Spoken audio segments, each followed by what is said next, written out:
Swastiastu, Assalamualaikum warahmatullahi wabarakatuh, Salam, Namo Buddhaya, salam kebajikan dan salam sejahtera buat kita semua. Pertama-tama kepada umat sedharma saya mengucapkan selamat Hari Raya Nyepi Tahun Baru Saka 1944. Semoga kita senantiasa bisa menjalankan catur brata penyepian dengan baik dan lancar. Dan semoga Ida Sang Yang Widiwasa, Tuhan Yang Maha Kuasa senantiasa memberikan wara nugrahanya kepada kita semua. Kembali bertemu dengan saya, Ineng Yasa Adi Susanto di YAS Channel. Dan hari ini saya ingin membahas terkait dengan karantina berbayar bagi para pekerja migran, khususnya yang penerbangannya langsung dari luar negeri ke Bali. Karena baru-baru ini ada berita yang dimuat di beberapa media cetak dan media online yang menyatakan bahwasannya pekerja migran Indonesia yang penerbangannya langsung dari luar negeri ke Bali harus menjalani proses karantina mandiri alias berbayar.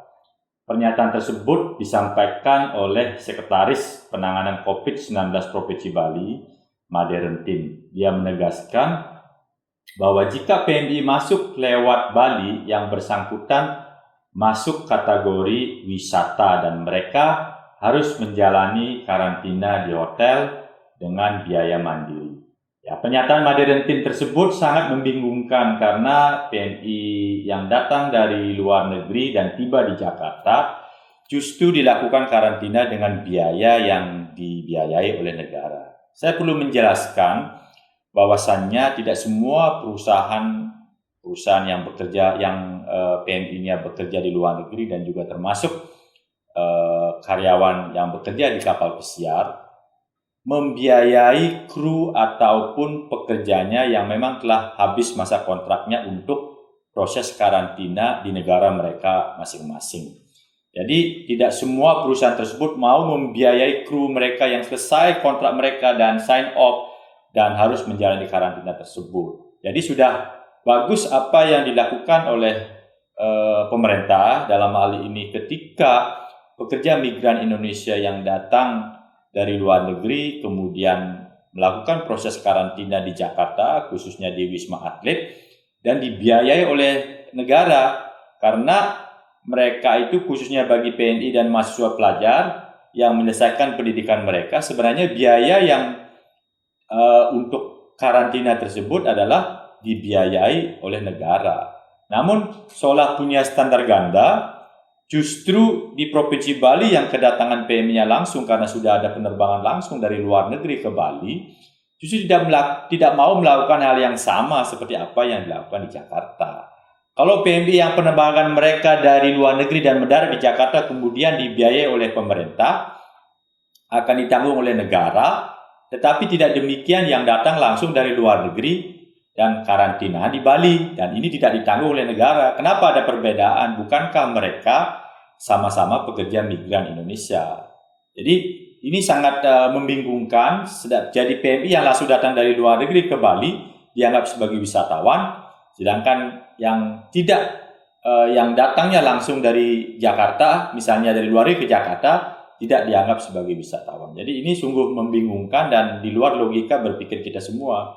Karena PMI yang penerbangannya langsung datang ke Bali dianggap seolah-olah mereka itu jadi wisatawan. Jadi ini yang membingungkan bahwasannya seharusnya semua pelaku perjalanan luar negeri wajib menjalani karantina. Itu sudah tegas diatur dalam surat edaran Satuan Tugas atau Satgas Penanganan COVID-19 nomor 7 tahun 2022. Jadi surat edaran terkait dengan Satgas COVID-19 nomor 7 tahun 2022 ini tentang protokol kesehatan perjalanan luar negeri di masa pandemi Corona Disease 2019 ini atau COVID-19 ini. Dalam SE tersebut tegas menyatakan bahwasannya pada saat kedatangan semua WNI itu akan dilakukan tes ulang real-time PCR. Pelaku perjalanan luar negeri diwajibkan menjalani karantina yang terpusat dengan ketentuan sebagai berikut. Jadi yang pertama itu karantinanya selama 7 kali 24 jam bagi pelaku perjalanan luar negeri dan telah menerima vaksin dosis pertama. Kemudian berikutnya, karantina selama 5 kali 24 jam bagi pelaku perjalanan luar negeri yang telah menerima vaksin dosis kedua. Sedangkan yang ketiga, karantina selama 3 kali 24 jam bagi pelaku perjalanan luar negeri yang telah menerima vaksin dosis ketiga. Dan yang terakhir adalah bagi pelaku perjalanan luar negeri usia di bawah 18 tahun dan membutuhkan perlindungan khusus, maka durasi karantina mengikuti ketentuan yang diberlakukan kepada orang tua atau pengasuh atau pendamping perjalanannya. Kemudian dalam surat edaran tersebut juga disebutkan bahwa bagi WNI, yaitu pekerja migran Indonesia, pelajar atau mahasiswa yang telah menamatkan studinya di luar negeri, pegawai pemerintah yang kembali dari perjalanan dinas luar negeri, atau perwakilan Indonesia dalam ajang perlombaan dan festival tingkat internasional menjalani karantina terpusat dengan biaya ditanggung oleh pemerintah pusat sesuai dengan surat keputusan Satgas penanganan COVID-19 tentang tempat karantina dan kewajiban real-time PCR bagi warga negara Indonesia pelaku perjalanan luar negeri. Jadi, kalau mengacu pada SE tersebut, tegas dinyatakan bahwa PMI menjalani proses karantina dengan biaya yang ditanggung oleh pemerintah. Khususnya pemerintah Provinsi Bali jangan mempersulit PMI karena mereka adalah para pahlawan devisa yang telah memberikan kontribusi yang sangat besar terhadap perekonomian negara kita yang kita cintai ini. Jadi sudah seharusnya juga pemerintah Provinsi Bali berani memperjuangkan agar PMI yang menjalani karantina di Bali tidak bayar, dan silakan berikan opsi kalau PMI yang memang dibiayai oleh perusahaan mereka yang karantina mandiri disiapkan hotel sebanyak 35 hotel yang sudah tersebar di Sanur, kemudian di Kuta, kemudian di Nusa Dua, dan juga ada yang di Ubud. Namun tentunya bila perusahaan mereka tidak mau membiayai pekerjanya yang karantina di Indonesia, khususnya yang di Bali, tentu perlakuannya juga harus diberikan mereka opsi kedua, yaitu karantina yang dibiayai oleh negara. Karena seperti ada standar ganda, kalau di Jakarta mereka karantina ditanggung oleh pemerintah, sedangkan kalau di Bali mereka karantinanya adalah mandiri. Bukankah di Jakarta dan Bali adalah dalam satu negara kesatuan Republik Indonesia? Jadi seharusnya tidak ada perbedaan perlakuan. Ya, jadi sangatlah jelas bahwa PMI diwajibkan untuk karantina mandiri di Bali adalah melanggar ketentuan Surat Edaran Nomor 7 Tahun 2022 tentang Protokol Kesehatan Perjalanan Luar Negeri di masa pandemi Corona Disease 2019.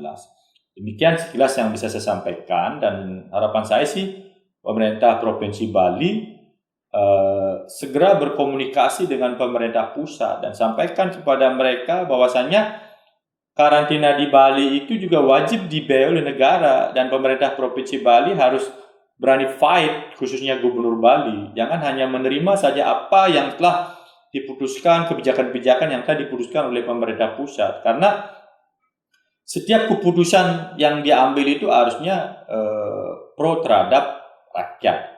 Sehingga masyarakat kita, khususnya pekerja migran Indonesia yang karantina di Bali, jadi mereka juga seharusnya dibiayai oleh negara.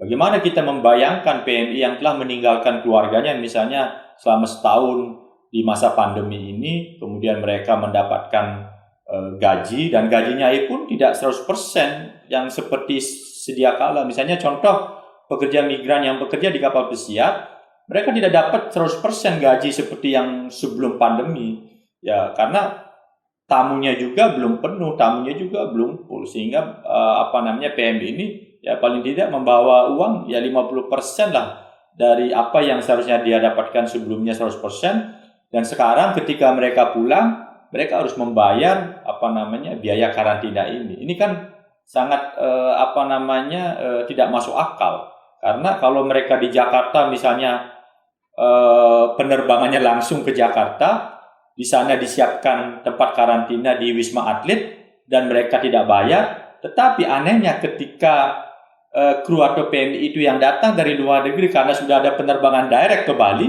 ketika mereka di Bali mereka dianggap sebagai wisatawan, dan ini kan sungguh aneh. Jadi saya berharap Gubernur Bali Bapak Koster segeralah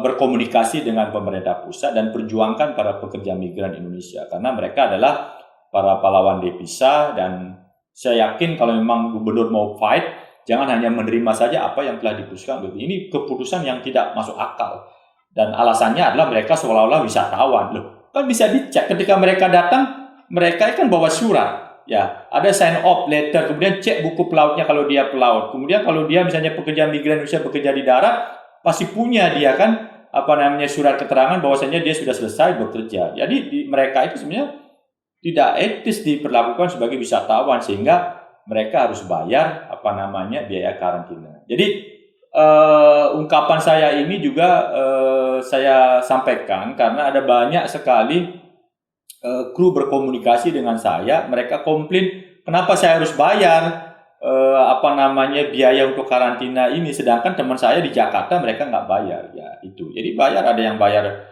6 juta, ada yang bahkan bayar 10 juta. Jadi kan uang yang seharusnya mereka bisa belikan beras untuk keluarga mereka selama mereka liburan ataupun vacation di Bali 2-3 bulan, jadi uang itu harus mereka bayar untuk biaya karantina. Ya itu yang saya bisa sampaikan, mudah-mudahan bermanfaat pada masyarakat, dan semoga pemerintah Provinsi Bali berani memperjuangkan sehingga biaya karantina itu memang ditanggung oleh negara sebagaimana apa yang diharuskan oleh negara. Itu yang saya disampaikan. Om Santi Santi Santi Om.